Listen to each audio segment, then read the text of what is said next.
Hello friends, welcome back to the channel. Guys, in today's video we will discuss a very important topic, which is why young people are getting heart attacks, how to avoid it, and why this silent killer goes almost undetected, which is responsible for this, and how to eliminate this, right? So you might have heard a lot of stories these days that a person going to gym had a heart attack, right? And nobody does any further research on this. Doctors just discount it as a hereditary disease or a undetectable thing which led to this heart attack. But it's not the case. Like always, if there is a gene, there is going to be a phenotype for this, and there are ways to do this investigation, right? So there is something which is getting more and more popularized as a metabolic intermediate, and people are getting more awareness of it. But majority of people are not, which I think is one of the main reasons why people are getting these heart attacks, right? And we're going to discuss that in this video. So if you're watching this video, please share it with your loved ones, especially young gym going population, right? Who are otherwise very well. They have their blood markers under control, they have their blood metabolites under control, including their cholesterol, but still they are at the risk if they have this abnormality, right? So we are discussing something called as homocysteine, the pathway responsible for it, why this is the culprit, and how to eliminate this risk, right? So you might have heard this gym body, clean diet, perfect cholesterol, still people are getting heart attacks. Why? The reason is homocysteine, which is a toxic protein intermediate in the protein metabolism. Now normally it recycles quickly, but if it builds up, it is one of the main reasons people are at a risk of developing heart diseases and vascular diseases, right? So let's see where it comes up in your body. When you eat protein, as a byproduct of protein, it is broken down into something called as methionine, right? Very simple. Protein metabolism produces methionine in your body. Now methionine is used for cell repair, and the byproduct of methionine is homocysteine. Now ideally this homocysteine should be metabolized and sequestered further into non-toxic residues, but if it builds up, it is toxic to the body and the capillaries, right? So homocysteine building up in your body can be the main reason why you're getting inflamed arteries, right? So how homocysteine is eliminated from the body?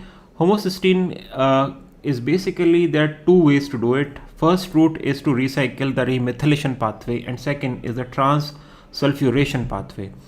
Now remethylation pathway converts homocysteine back to useful methionine, right? And there are two vitamins responsible for this, vitamin B6 and which is pyridoxal 5-phosphate, and cyano.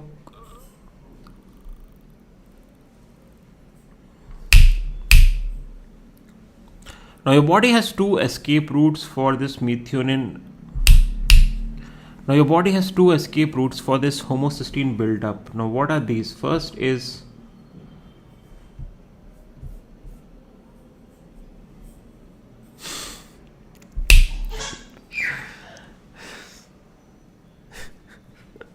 now your body has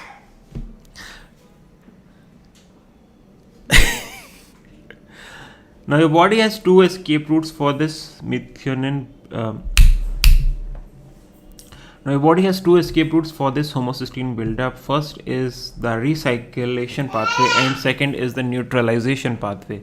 Now in the recyclation pathway is a remethylation pathway, which involves two vitamins, which is methylfolate and methylcobalamin, and the transsulfuration pathway involves pyridoxal 5-phosphate, which is vitamin B6. Now this becomes very important. These three vitamins, especially the methylated forms, which contribute the methyl group for this recycle and neutralization, if they are missing in your body, then you have a homocysteine problem. And homocysteine then makes your blood fatty, it attaches to the capillaries, the LDL becomes sticky, and it leads to formation of clots and plaques in your arteries, and this can go completely undetected, right? And as a result you have inflamed arteries, and you can you are at a risk of developing coronary diseases, right? So vitamin B12 and vitamin B9, which are there in the recycle loop, especially the methylated forms, are very important, as we have discussed. And now mind you here that these are the methylated forms and not the normal forms, which is cyanocobalamin and folic acid. No, so these are the activated vitamins, which are the methylated vitamins. Now there's a gene called MTHFR gene, which is methyl tetrahydrofolate reductase. The purpose of this gene is to methylate your folate into methylfolate, right? And methylfolate is then the useful compound. If you have this gene mutation, you're not able to convert your folate into methylfolate, and as a result you have folate buildup and your body is not able to use it. Now the important catch here is that 40% of the population is deficient or has this MTHFR mutation, meaning 40% of the people are not able to use it, and as a result definitely after 45, 50, 60 they are at a higher risk of coronary diseases if the homocysteine gets unchecked in their body, right? Now the neutralization pathway, as we have discussed, is vitamin B6, which then is converts homocysteine into glutathione, which is again an antioxidant. So it's a beautiful pathway, but if you have vitamin B6 deficiency, so this then again homocysteine builds up. So this is like two pathways which are both responsible for removal of homocysteine, right? And the best is both of these are active, and even if one is weak, the other should be compensating for it, for homocysteine to be sequestered from your bloodstream, right? So why it builds up meaning like a traffic jam. It's not sequestered. It is supposed to be removed, but it's not getting removed. It can be because of this deficiency, as we discussed, the three vitamins. It can be genetics, MTHFR mutation. It can be lifestyle, alcohol and caffeine, especially in high amounts. I am a culprit of that as well, and recently I've discovered that my homocysteine was also very high, and as a result I've started methylated vitamins supplementation.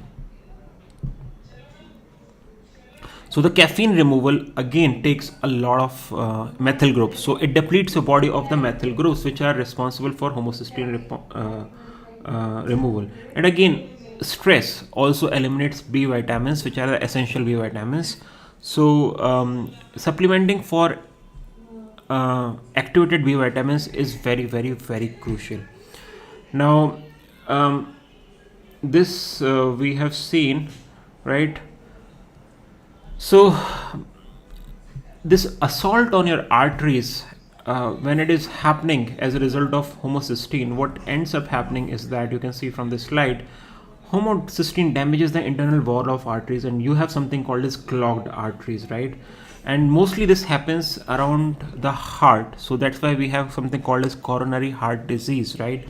Around the heart, the arteries where the maximum blood flow happens, this plaque forms over there, and and it can happen with all the other markers being fine, meaning your cholesterol, which is your LDL and triglycerides, will be completely normal range.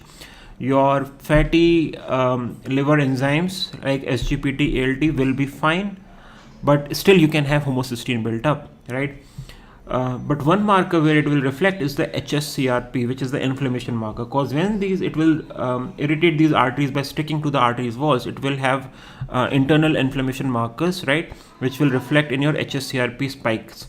So if you have it's very important to do this blood test of homocysteine, hsCRP, vitamins, especially B12, folate and vitamin B6. And if your homocysteine is high and you're deficient in folate and B12, that is a clear sign that you have this, right? And if your hsCRP is high and if your homocysteine is high, you're at a risk of developing coronary heart diseases. So then you have to put yourself on correction as soon as possible, right? So check for this test regardless of anything. Homocysteine test, very, very, very important. Now once you figured that you have high homocysteine, what is the mechanism to deal with it? There's only one way. You have to supplement for activated vitamins, right? Good omega 3 fatty acids, which is DHA, and lifestyle. You have to eat your meal before 8 or 9, and you have to avoid having very high caffeine during this period, which can be difficult for most people, but especially start with these activated vitamins. And to boost this, to further enhance this, you can also introduce trimethylglycerine, which provides methyl groups to your body. Well, this video is for information purposes only. It's not a medical advice. You do your own research, check with your doctor, and then take the corrective action. But homocysteine test, definitely you should know, you should do, cause data is the king, and you should know what your body and how your body is reacting. Well, again, homocysteine in the end is not a disease, it's a signal. It can result into a disease, right? To check this, check your homocysteine, do a homocysteine test, fix your methylation. If you have MTHFR mutation, which is again a very simple gene test, once in a lifetime test, everybody should do it. And if it is there, take methylfolate, because you are deficient in methylfolate in that case, right? And then you can protect yourself against this silent killer, which is homocysteine buildup in your body. Thanks again for watching the video, guys. I will see you again in the next one. Till then, take care, bye bye, and I will see you again soon. Thanks for watching. Bye bye. Hey Jogika.